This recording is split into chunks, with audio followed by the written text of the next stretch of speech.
Terry and the Pirates. One of the many radio friends who have written us about Terry and the Pirates says that this transcribed program is as unpredictable as lightning, filled with swift surprises that every character is as real as if he stepped right into your home. Let's listen and find out, shall we? Terry and the Pirates is brought to you by the makers of Libby's Tomato Juice, one of Libby's 100 famous foods. Wouldn't you boys and girls get a kick out of sending secret messages in a code only your special pals could read? Wouldn't it be a thrill to flash messages at night in the famous Morse code? And say, did you ever try drawing crazy pictures? And did you ever play the Terry and the Pirates treasure hunt game? Well, listen, boys and girls, all those things are just extra features you get when you send for your Terryscope. The Terryscope itself is just about the swellest thing you ever saw. You can look around corners with it. It's a periscope, you know, and you can see over fences. A mighty handy thing to have along when you go to a ball game or a parade. And, gosh, you can have fun playing G-Man and submarine.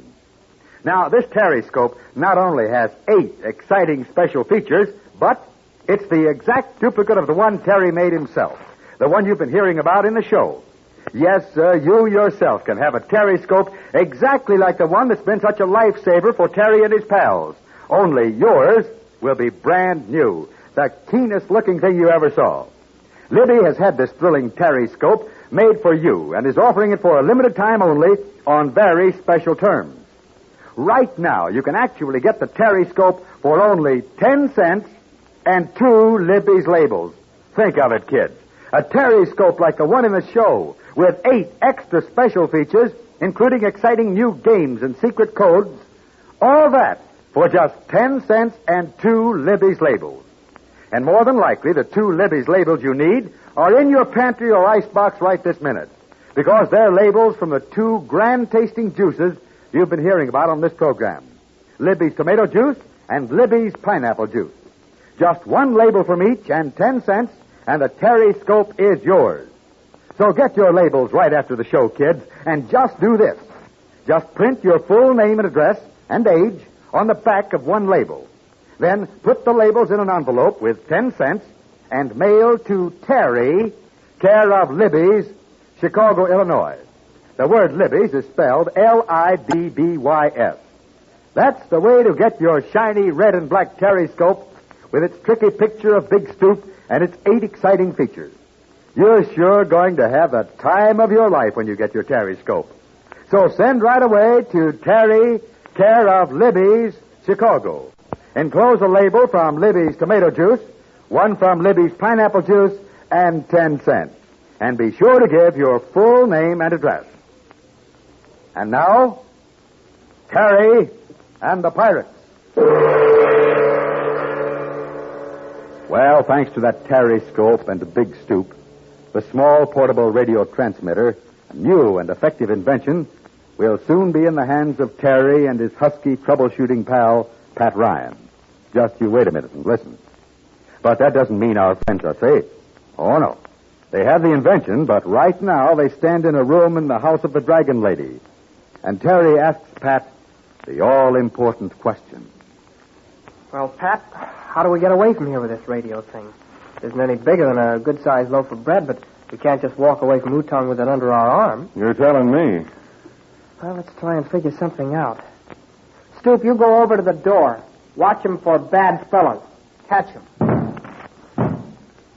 Say, it was smart business on his part to switch those 2 big cabinets around.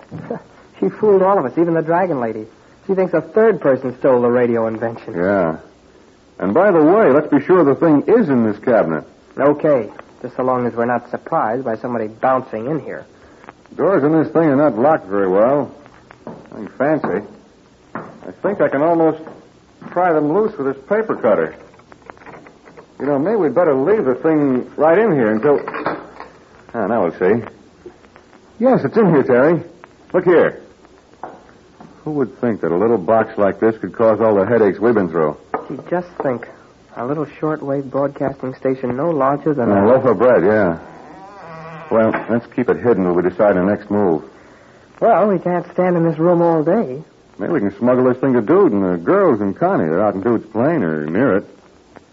That ship may not get off the ground after last night's storm. Hey, listen, Pat, isn't that... I can't see the landing field from here. Speaking of airplanes, that's Duty's plane, all right. But he's leaving. Sounds like it. Well, what's the idea? He's got two ideas, Terry. April and Burma.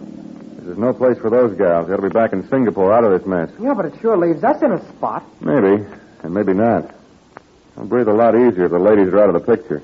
Well, we can't fly the radio thing out of these mountains. We know that. Say, Pat, why couldn't Stupor be our smuggler? Yeah, I was just thinking about that. He could carry it inside his blouse. Yeah, where would he go with it? He can't walk all the way back to Singapore with that radio invention. Yeah, that's so.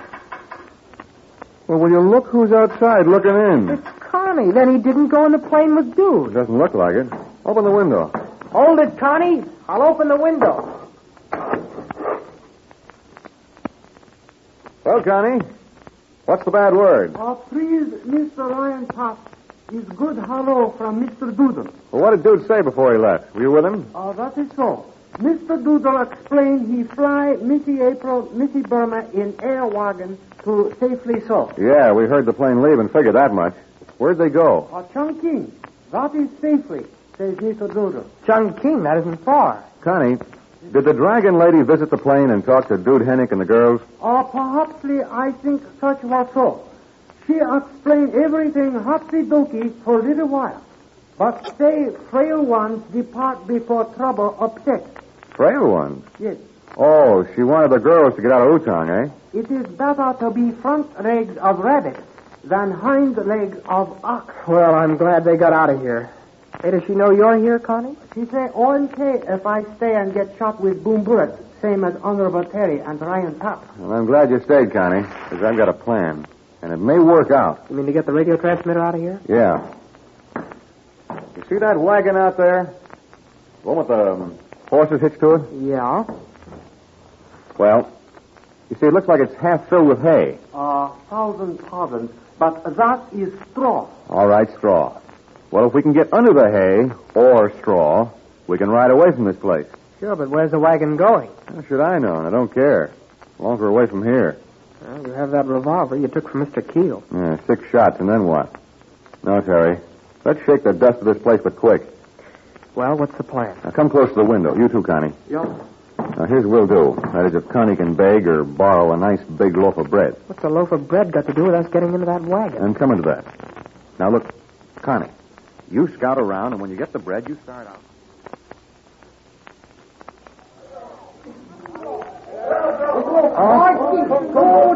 Please, Honorable, I am explained.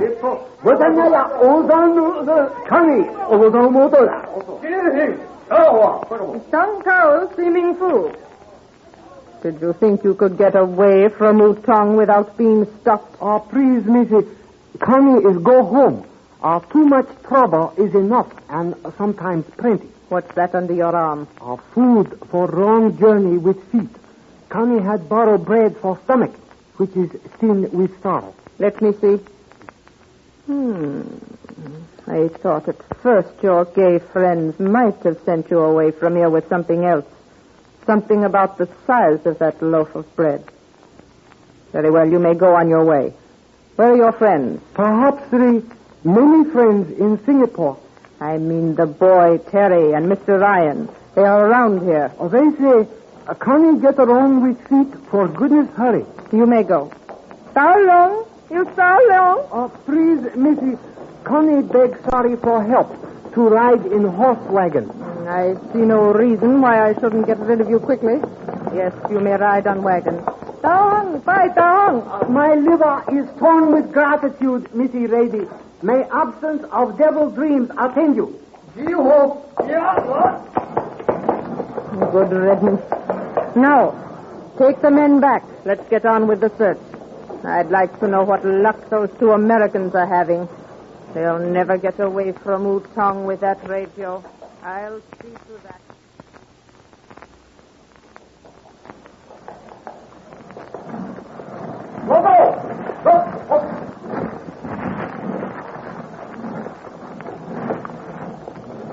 How you doing, Terry? I'm okay. As long as that driver doesn't use a pitchfork on this hay. Or is it straw? It tickles my nose. I hope I don't sneeze. Well, don't think about it. You won't. You got that Radio doob any with you? Yep. I got my periscope handy, too. Okay. And poke it out of this alfalfa and take a look around. Good idea. Well, we put it over in that human iceberg, eh? While she was chasing Connie, we got into this wagon and got all bedded down into this grass. Straw, Pat. Okay, so it's straw and I won't get hay fever. Now, I'm looking through this periscope. What do you see? Hey, we must be stopping for something. Well, break me up in little pieces. Guess who's sitting up front? It's Connie. Just as peaceful as you please. Well, once you know, he hooked a ride. Right after the dragon lady caught him and let him go, eh? Yeah. Shall I let him know we're hiding under this stuff? No. What Connie don't know won't hurt him. Or us. We'll tell him later. Swell idea of yours to have Connie walk away from Utong with a bundle under his arm, same size as the radio transmitter. Yeah. I'll give myself a gold star for that. It worked, too. Wonder where we're going. Suits me. Terry, look through that periscope again and find out why this delay. We've stopped on the road for some reason. Maybe it's because there's an automobile coming. Which way is the auto coming from? Behind us. Must be from Utah. The driver of this wagon, he's standing on the road watching the car. And it's coming from Utong? Uh-oh, what do you suppose this is? I don't know. I just hope nobody saw us climb into this hay. Oh, so now it's hay. I don't care what it is, as long as we get safely away from Utah. Can you make out the car or anything about it? Well, I'll have another look through this. Yeah, it's the car from the Dragon Lady's place. And, Pat, it looks like we're going to spend a few uncomfortable moments. Well, mark my words. Tomorrow there'll be a fight. A honey of a fight. And thanks to the Terryscope, our friends will have an even chance to win.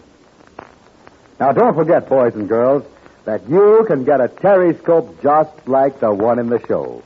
You can see around corners with it, the way Terry does, and find out what's going on behind you without turning your head. Many's the time you'll have the other kids plenty puzzled if you have a Terryscope. Now, to get yours, just do this.